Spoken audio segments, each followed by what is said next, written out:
Hey folks, a rational consumer here with a book review of the book Hooked: How to Build Habit Forming Products. Now, I typically like to review media that has story or narrative, although I try to read books that are nonfiction or more grounded in reality because, well, I think the best way to spend our entertainment cycles is on high quality stories that stretch and grow us.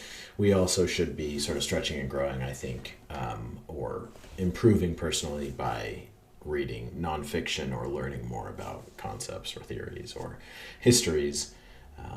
So I'm going to occasionally review books like this. But if that's not your stick, definitely just skip or don't watch.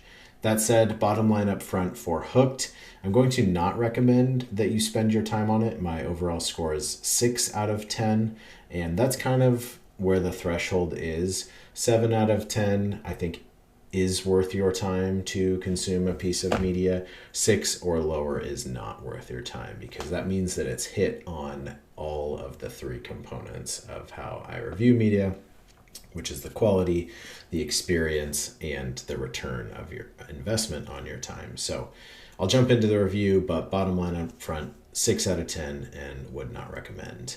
That starts with the quality. The way that you can really irk me, I think, in a nonfiction book is by including tweets of just random people. And I understand that it can provide context and it can show trends or sentiment from people out there on the internet. But for a book that's proposing something as a model or sort of pop psychology philosophy, I don't love including tweets from just random people. And that happened occasionally throughout the book.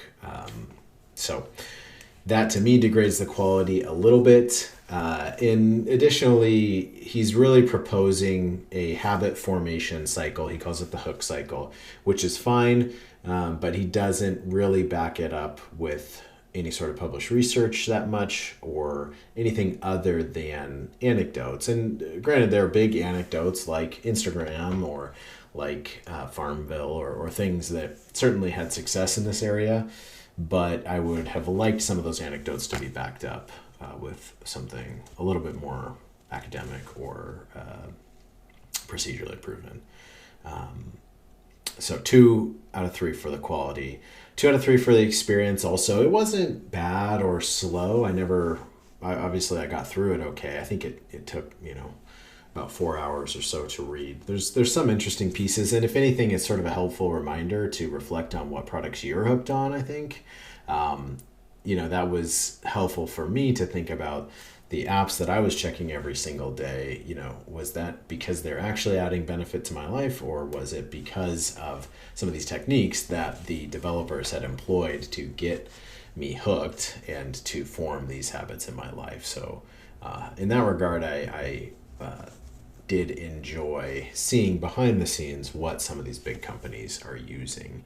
So it was a 2 out of 3 for the experience for me, but again, some of those quality issues pulled down the experience and prevented it from really being a flowing concept that I could follow from start to finish.